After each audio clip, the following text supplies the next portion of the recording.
Hi, welcome back to Tap Tech today. We're reviewing Apple's newest iPhone. This is the iPhone 16. Each year, Apple releases a new model. Some years, the changes are small, other years, they feel more meaningful. So, where does the iPhone 16 fall? Is it worth the upgrade? Is it better than last year's iPhone 15? Or is it just another step in a slow evolution?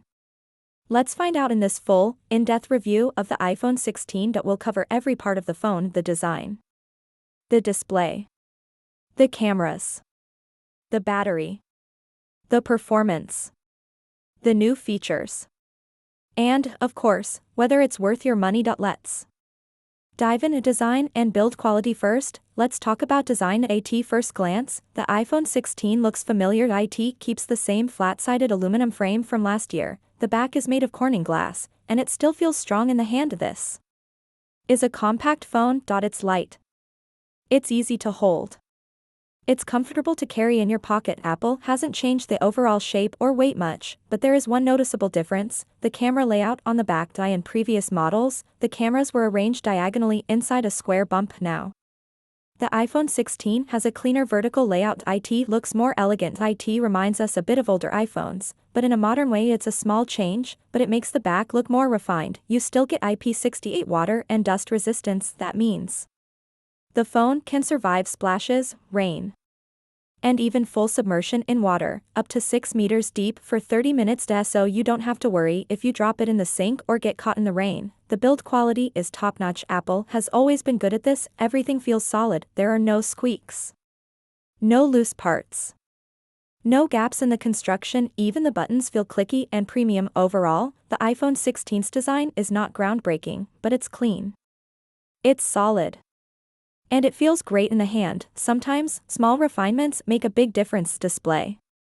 quality next, let's look at the screen. The iPhone 16 has a 6.1-inch OLED display. This is the same size and type as last year. It's sharp, colorful, and easy on the eyes. The pixel density is 460 pixels per inch. That means everything looks crisp, text is clear, images are detailed, colors pop without being overdone. The screen supports HDR10 and Dolby Vision. So when you're watching movies or streaming content, you get deep blacks and vivid highlights. It's a great experience for a phone of this size. Apple uses True Tone technology as well. This adjusts the color temperature of the screen to match the lighting around you. It helps make the display look more natural, and it reduces eye strain. Now let's talk brightness. With manual settings, the screen can reach up to 850 nits, but in bright sunlight, it can boost up to over 1700 nits automatically. That's very bright. So even outside, the screen is easy to see. Whether you're reading messages or watching a video, visibility is not an issue. But here's the downside: the iPhone 16 still has a 60 Hz refresh rate. That's disappointing in 2025. Most Android phones,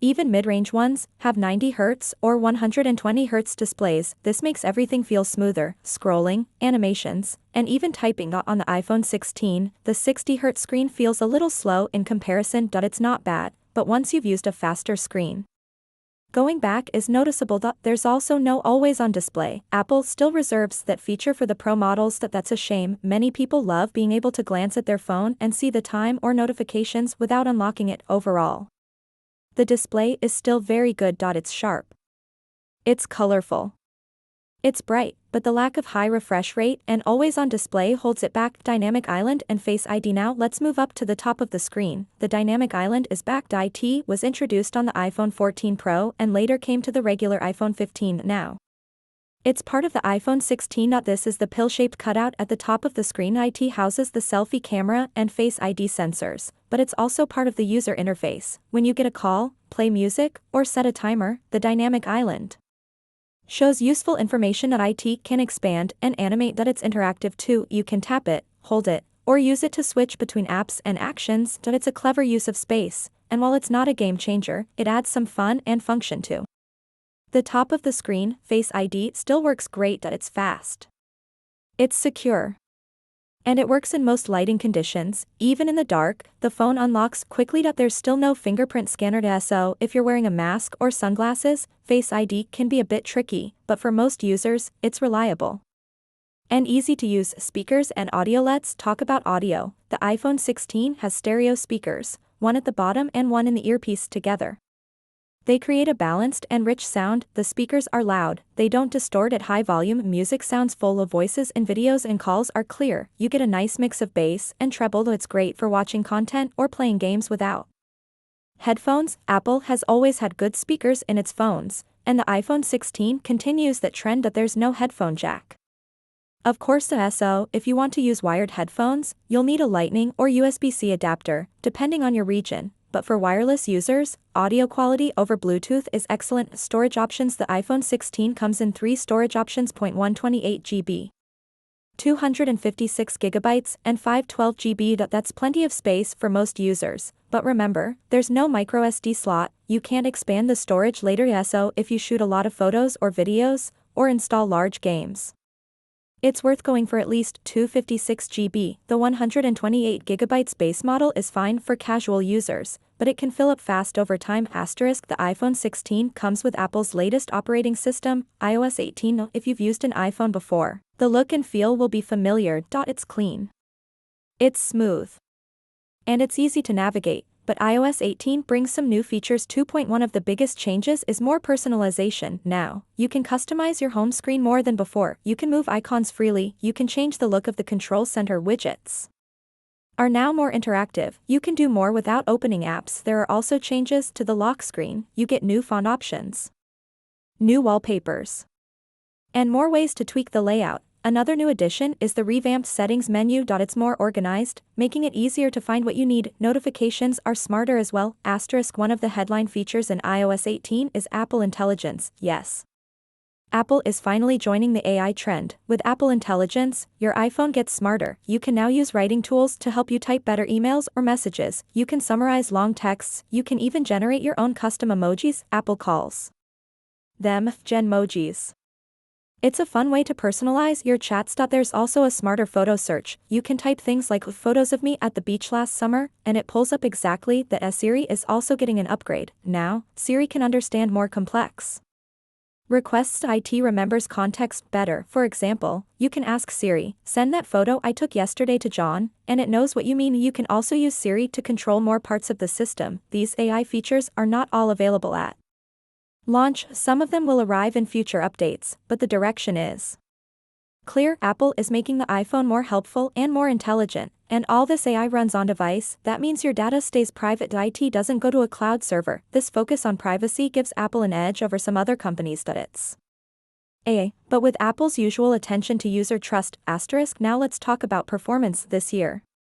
The iPhone 16 comes with the brand new A18 chipset, and it's a serious upgrade. Last year's regular iPhone used the A16 chip. That was already fast, but the A18 is 2 generations ahead. Apple built this chip using a more advanced process. It's faster, more efficient, and better at handling heat. You'll notice the speed right away. Apps open faster, menus are snappier, games run smoother. There's almost no lag, even with heavy multitasking. In benchmark tests, the A18 outperforms most Android chips on the market. The CPU scores are high. The GPU scores are even more impressive. If you're into mobile gaming, this phone delivers. Games like Call of Duty Mobile and Genshin Impact run beautifully. High frame rates, no stutters, and minimal heat buildup. Thermal management has also improved. In stress tests, the iPhone 16 held up well. It didn't throttle much, and it stayed cool to the touch longer than last year's model. This means better sustained performance. You won't see your games slow down after 10 minutes of play. And for day-to-day tasks,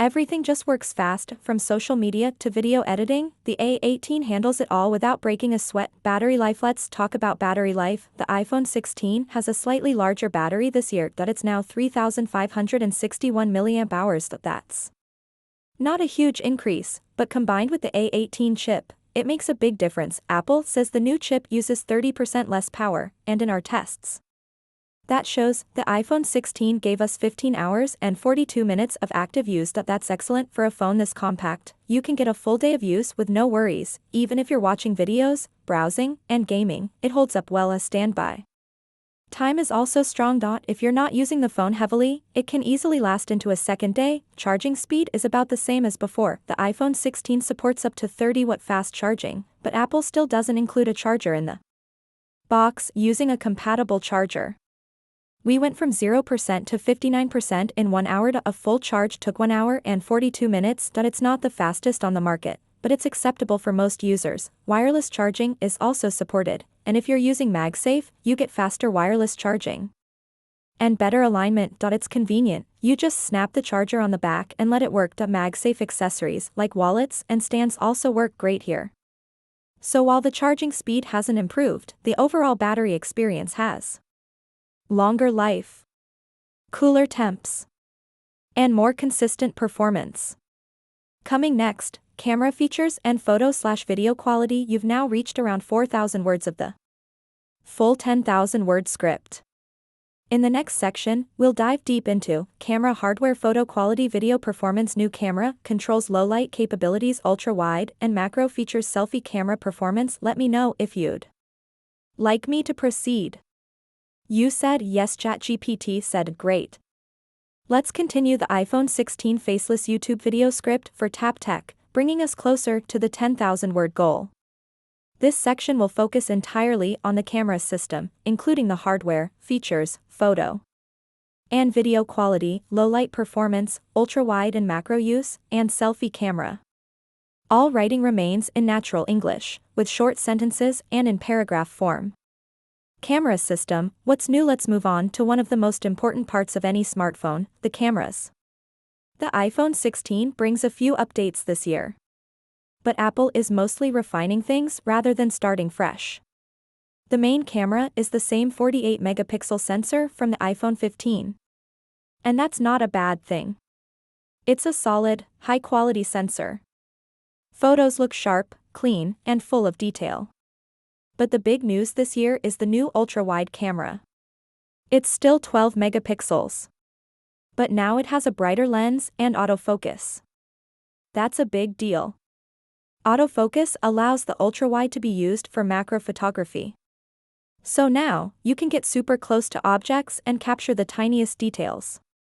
That adds a whole new use case to this camera. Another addition is the new camera control key. It's a physical button built into the side of the phone. And it's designed to make camera use quicker and easier. You can press it to focus. You can swipe on it to zoom in and out. Press lightly to hide the on-screen buttons. Click to take a photo. Hold it down to record video. It sounds promising. And in some cases, it works well.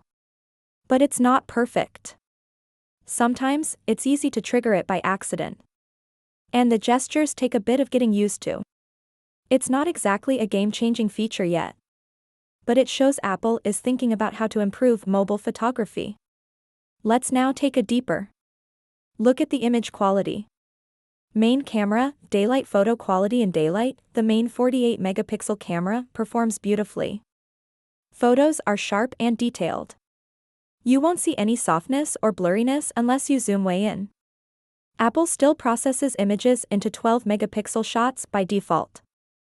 This combines the pixels for better light and detail balance. The results speak for themselves. Edges are clean. Skin tones look natural. Grass, trees, and buildings all hold their textures. Dynamic range is excellent. Bright areas aren't blown out. Shadow areas still show detail. The iPhone avoids going too far with saturation. Colors look true to life. Not too vivid, not too dull. This gives photos a natural look. Some people may prefer punchier images. But for most users, Apple's approach feels balanced and realistic. If you want even more detail, you can shoot in full 48 megapixel mode. That gives you larger image files, but much finer textures. It's great for editing or cropping later. Main camera, 2x digital zoom. The iPhone 16 doesn't have a dedicated telephoto lens. But it does offer 2x digital zoom using the main camera sensor. And the results are surprisingly good. Because the sensor is so sharp, zoomed-in photos still look detailed. They match the color and tone of normal shots. There's a small drop in sharpness if you look closely. But for sharing on social media or casual viewing, you won't notice it. It's not a real zoom lens, but it's close enough for many everyday uses. Main camera, low light photo quality. Low light performance is where iPhones usually shine. And the iPhone 16 keeps that tradition alive. In darker scenes, the main camera captures clean and sharp images. Noise is well controlled. You don't see too much grain. But Apple doesn't overprocess the photos either. Shadows stay rich. Highlights are not overly bright. The balance is just right. Colors still look natural, even in dim lighting. And detail stays sharp in faces, objects, and backgrounds. If needed, the phone activates night mode. This takes a few seconds to process, depending on the scene. The result is usually a brighter and clearer image without looking artificial. Low-light photography on this phone feels effortless. Just point, shoot, and let the phone do the work. Ultra-wide camera, daylight performance. Now let's talk about the new ultra-wide camera. This year, Apple added autofocus and a brighter lens. That means you can get cleaner, sharper images, especially up close. In daylight, ultra-wide shots look great. You get more in the frame. Landscapes look big and open. Architecture feels dramatic. There's a slight drop in sharpness compared to the main camera. That's normal for ultra-wide lenses. But the quality is still solid. Colors match the main cam well. Dynamic range is decent, though not as wide. Edges stay mostly clean, with minimal distortion. It's a fun and useful camera for group shots, travel, or wide environments. Macro photography, a new feature thanks to the new autofocus system. The ultra-wide lens can now take macro shots. And it works surprisingly well. You can get really close to your subject, just a few centimeters away. The phone locks focus quickly. And the result is a sharp, clear image of tiny details. You can see the texture of fabric, the petals of a flower, the lines on a leaf. It opens a new way to be creative with your photos. Not many phones in this price range offer this kind of macro ability. So it's a welcome addition. Ultra-wide camera, low light at night or in dark spaces. The ultra-wide camera is okay, but not amazing. Photos have good contrast. Details are acceptable. But you'll notice more noise and grain. The dynamic range is tighter. Some darker areas may lose detail. Night mode helps a bit, but not as much as with the main cam. Still, it's usable. But it's the one area where the ultra-wide lens falls behind. Selfie camera, photos, and video. The front-facing camera is unchanged from the iPhone 15. But it still does a great job. It's 12 megapixels. And it supports autofocus. Selfies come out sharp and detailed. Skin tones look natural. The background has nice blur, especially in portrait mode. Exposure is balanced. The camera also adjusts well to different lighting.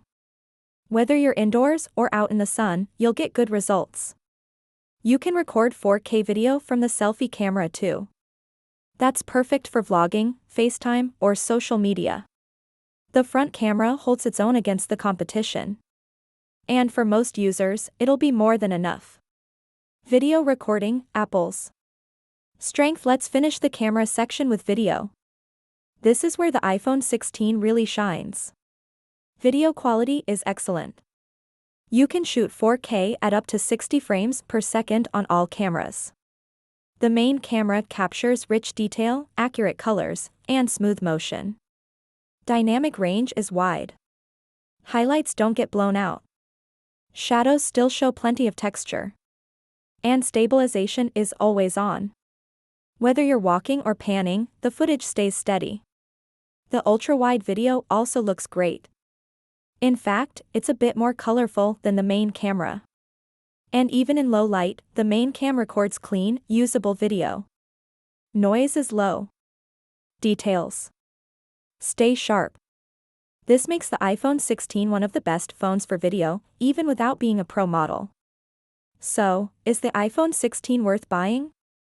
That depends on what you're looking for. The IT doesn't break new ground, but it does everything Apple is known for, and it does it very well. It's fast. It's reliable. The IT takes excellent photos and videos, and it gives you years of software support. Yes, it still has a few outdated features, like the 60Hz screen and slow charging, but overall, it's a refined, dependable device. But it's not the most exciting phone of the year, but it might be one of the most complete. If you want a compact flagship that just works, this is one of the best you can get. Thanks for watching Tap Tech. If you found this review helpful, leave a like and subscribe for more deep dive tech content. We've got more videos coming soon, including our full iOS 18 breakdown and comparisons with other flagship phones. Let us know in the comments, are you buying the iPhone 16, or are you waiting for the next one? Thanks again. See you in the next one.